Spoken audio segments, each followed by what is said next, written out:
Hello everyone, welcome to Skillcon. ఈరోజు మన వీడియోలో 5 skills to get a job in campus placements గురించి తెలుసుకోబోతున్నాము. సార్, ఈ 5 స్కిల్స్ ఏంటి, ఇవి ఎందుకు ఇంపార్టెంట్ తెలుసుకునే ముందు మనం కొన్ని మంచి విషయాలు తెలుసుకుందాం. ఆ మంచి విషయాలు ఏంటి అంటే క్యాంపస్ ప్లేస్మెంట్. ఫస్ట్ క్వశ్చన్ మనకు వచ్చే క్వశ్చన్ ఏంటి అంటే అసలు క్యాంపస్ ప్లేస్మెంట్ అనేది ఎందుకు మనకి ఇంపార్టెంట్. ఇప్పుడు మీరు కనుక అబ్జర్వ్ చేయండి, మీ సీనియర్స్ కానీ సూపర్ సీనియర్స్ కానీ ఎవరైనా సరే క్యాంపస్ ప్లేస్మెంట్లో వచ్చిన వాళ్ళ లైఫ్ ఎలా ఉంది, క్యాంపస్ ప్లేస్మెంట్ రాకుండా మళ్ళీ కాలేజ్ అయిపోయాక సపరేట్గా ట్రైనింగ్ తీసుకొని ఒక ఇంటర్న్షిప్ తీసుకొని జాబ్ తెచ్చుకునే వాళ్ళ లైఫ్ ఎలా ఉందో చూడండి. జనరల్గా మా దగ్గరకు వచ్చిన స్టూడెంట్స్తో మేము మాట్లాడినప్పుడు, కౌన్సిల్ చేసినప్పుడు, ఆర్ మేము కాలేజ్కి వెళ్ళినప్పుడు ఇంటరాక్షన్ కోసం, కెరీర్ గైడెన్స్ కోసం థర్డ్ ఇయర్ వాళ్ళని, ఫైనల్ ఇయర్ వాళ్ళతో మాట్లాడడం మేము చెప్పేది ఏంటి అంటే మీరు ఫస్ట్ ప్రిఫరెన్స్ వచ్చి ఖచ్చితంగా కాలేజ్లోనే, అంటే మీ యొక్క క్యాంపస్లోనే జాబ్ కొట్టేలాగా ట్రై చేయండి. నేను స్కిల్స్ గురించి మీకు ఫర్దర్లో చెప్తాను వీడియోలో, బట్ బిఫోర్ దట్ ఎందుకు ఇంపార్టెంట్ చెప్తాను.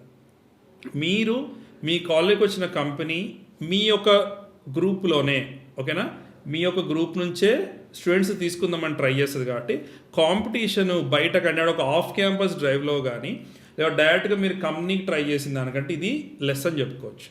ఇంకోటి నేను అబ్జర్వ్ చేసింది ఏంటి అంటే స్టూడెంట్స్లో ఎవరైతే ఆన్ క్యాంపస్ జాబ్ ప్లేస్మెంట్స్ కూర్చుంటున్నారో వాళ్ళని అబ్జర్వ్ చేసింది ఏంటి అంటే క్వశ్చన్స్ ఒక 10 క్వశ్చన్స్ అడిగితే 7-8 క్వశ్చన్స్ రైట్ చెప్పి ఒక 2 క్వశ్చన్లు కట్టు చెప్పపోయినా సరే వాళ్ళని తీసుకున్నారు చాలామందిని. అందరం తీసుకున్నారని చెప్పట్లేదు, బట్ తీసుకునే అవకాశాలు ఎక్కువ ఉన్నాయని చెప్తున్నాను. సో అందుకే your first preference should be campus placement. కానీ మరి మీ కాలేజ్లో కనుక క్యాంపస్ ప్లేస్మెంట్ సరిగ్గా జరగట్లేదు అనిపించినా, లేకపోతే మీ క్యాంపస్లో ప్లేస్మెంట్ ఆఫీసర్ కానీ ఆ కోఆర్డినేషన్ కానీ లేదని మీకు అనిపిస్తే కనుక then you can always try for off campus. అయితే ఈ వీడియోలో ఒక ఉద్దేశం ఏంటి అంటే మీరు ఆన్ క్యాంపసా ఆఫ్ క్యాంపసా కాదు, బట్ ఎలాంటి స్కిల్స్ ఉంటే మనకు ఖచ్చితంగా జాబ్ వస్తుంది, అంటే రిక్రూటర్ మనలో ఏ స్కిల్స్ కోసం చూస్తాడు, ఎందుకోసం చూస్తాడో అనేది మనం చూద్దాం. And yes, these are the 5 skills అండి. నేను మీకు ఒక్కొక్క స్కిల్ గురించి బ్రీఫ్గా ఎక్స్ప్లెయిన్ చేస్తాను. అండ్ ఫర్దర్ వీడియోస్లో ఇంకా ఇలాంటి చాలా వీడియోస్ కెరీర్ గైడెన్స్ గురించి తెలుసుకుందాం మనం. మీకు కనుక ఈ వీడియో చూశాక సార్ నాకు రెజ్యూమ్ బిల్డింగ్లో డౌట్ ఉంది, రెజ్యూమ్ ఎలా చేసుకోవాలన్నా సరే ఈ డిస్క్రిప్షన్లో ఇచ్చిన నెంబర్కి మీరు always you can call, or form అయినా ఫిల్అప్ చేయండి. ఇక్కడ form you will get a call. ఆ కాల్లో మీరు చెప్పండి, సార్ నేను నా రెజ్యూమ్ ప్రిపరేషన్కి డౌట్ ఉంది, నా రెజ్యూమ్ బిల్డ్ చేసుకోవాలన్నారు, వీడియోలో చెప్పారు ఇలా, వాళ్ళు ఫ్రీగా they will do the interaction, ఫ్రీగా గైడ్ చేస్తున్నారని చెప్తే వాళ్ళ team will connect with us. ఓకేనా, do not worry about that. So ఏంటి 5 స్కిల్స్ మనం ఎవరో చూద్దాం. ఫస్ట్ స్కిల్ వచ్చేసి కమ్యూనికేషన్ కాన్ఫిడెన్స్. ఎందుకు సార్ ప్రతి ఒక్కళ్ళు కూడా క్యాంపస్ ప్లేస్మెంట్లో ఒక ఇంటర్వ్యూ అటెండ్ అయ్యేటప్పుడు ఎందుకు కమ్యూనికేషన్ స్కిల్స్ అనేది మస్ట్ అంటారు, కాన్ఫిడెన్స్ మస్ట్ అంటారు అంటే మీరు యాజ్ అ ఫ్రెషర్గా జాయిన్ అయినా సరే, ఎక్స్పీరియన్స్గా జాయిన్ అయినా సరే, మీరు మీ యొక్క టీమ్ ప్లేయర్స్తో పాటు మీ అలాంగ్ విత్ మీ టీమ్తో కానీ మీ టీమ్ లీడర్తో పాటు కానీ మీరు ఖచ్చితంగా you should be able to communicate with the క్లయింట్తో మాట్లాడడానికి మీకు కమ్యూనికేషన్ స్కిల్స్ కావాలి, మీ టీంలో వాళ్ళతో ఇంటరాక్ట్ అవ్వడానికి కమ్యూనికేషన్ స్కిల్స్ కావాలి, అండ్ ఈవెన్ మీ టీఎల్తో అయినా సరే మాట్లాడడానికి కమ్యూనికేషన్ స్కిల్స్ కావాలి, అండ్ కాన్ఫిడెన్స్ కావాలి. అందువల్ల ఏ రిక్రూటర్ అయినా సరే క్యాంపస్ ప్లేస్మెంట్కి వచ్చే ప్రతి రిక్రూటర్ చేసే ఫస్ట్ ఫీచర్ ఏంటి అంటే కమ్యూనికేషన్ స్కిల్స్. అది మీతో 5 minutes to 10 minutes మాట్లాడితే వాళ్ళకి అర్థమైపోతుంది. So first skill is communication and confidence. Second skill చూద్దాం. సెకండ్ స్కిల్ వచ్చి టెక్నికల్ స్కిల్స్. టెక్నికల్ స్కిల్ అంటే ఫర్ ఎగ్జాంపుల్ మీరు ఒక డెవలపర్కి వెళ్తున్నారు అనుకోండి. If you are in engineering college, if you are going for a technical job, developer అయితే మీకు డెవలప్మెంట్ స్కిల్స్ వచ్చా, లేదా నాన్ టెక్నికల్ సైడ్ ఉన్నారు, వీడియో ఎడిటింగ్ సైడ్ వెళ్తున్నారు, వీడియో ఎడిటింగ్ స్కిల్స్ వచ్చా, డిజిటల్ మార్కెటింగ్ సైడ్ వెళ్తున్నారు, డిజిటల్ మార్కెటింగ్ స్కిల్స్ వచ్చా. ఇలా బేసిక్ స్కిల్స్ మీ యొక్క డొమైన్లో మీకు వచ్చా లేదా అని ఖచ్చితంగా చెక్ చేస్తారు. దానిలో మీరు ఖచ్చితంగా మీరు స్ట్రాంగ్ ఉండాల్సిందే. మీ అందరు తెలుసు మన స్కిల్ కాన్లో we're giving the skill development training. దేనిపైన? డిజిటల్ మార్కెటింగ్ పైన, ఒక మంచి వీడియో ఎడిటింగ్ పైన, అండ్ ఆల్సో పోస్టర్ మేకింగ్ పైన, ఆర్ ఫోటో ఎడిటింగ్ పైన కూడా మనం మంచి ట్రైనింగ్ ఇస్తున్నాం. మీకు ఏమైనా డౌట్ ఉన్నా సరే you can always contact us. So second skill అయిపోయింది కదా, థర్డ్ స్కిల్ చూద్దాం.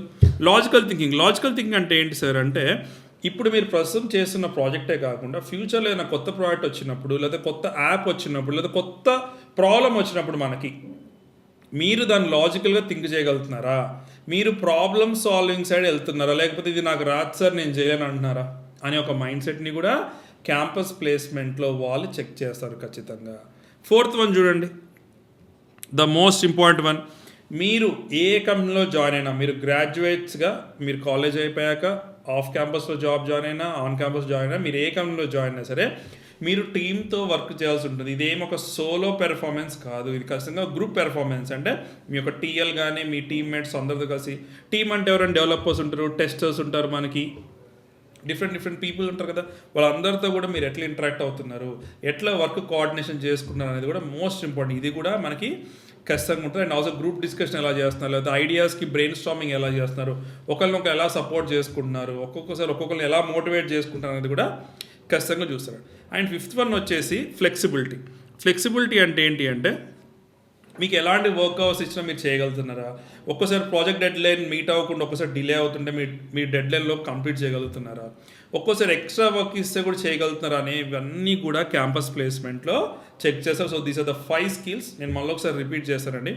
Communication, confidence, technical skills, logical thinking, team work, flexibility. ఈ 5 స్కిల్స్ కనుక మీ దగ్గర ఉంటే ఖచ్చితంగా 100% మీకు జాబ్ వస్తుంది క్యాంపస్ ప్లేస్మెంట్లో. నేను ఇందా చెప్పినట్టు, సార్ మాకు ఈ స్కిల్స్లో కొన్ని స్కిల్స్ మాకు లేవు సార్, మేము నేర్చుకోవాలనుకుంటున్నామంటే you can always call us. We're always here to happy to help you. ఎందుకంటే మేము ట్రైనింగ్ ఇచ్చిన స్టూడెంట్స్లో థౌజండ్స్ ఆఫ్ స్టూడెంట్స్ కూడా ఇప్పటివరకు మంచి కంపెనీస్లో ప్లేస్ అయ్యారు. If you see our past record కూడా. ఓకేనా? So thank you so much అండి. See you again with another video. Before that నేను చెప్పేది ఏంటి అంటే, మీకు ఎలాంటి డౌట్స్ ఉన్నా సరే, కెరీర్ సంబంధించింది, ప్రిపరేషన్ సైడు, స్ట్రాటజీ సైడు, ఒక జాబ్ మార్కెట్ గురించి కానీ దేని గురించి అయితే మీకు ఎలాంటి డౌట్స్ ఉన్నా సరే కామెంట్ సెక్షన్లో కామెంట్ చేయండి. We are always happy to help you. Thank you so much అండి.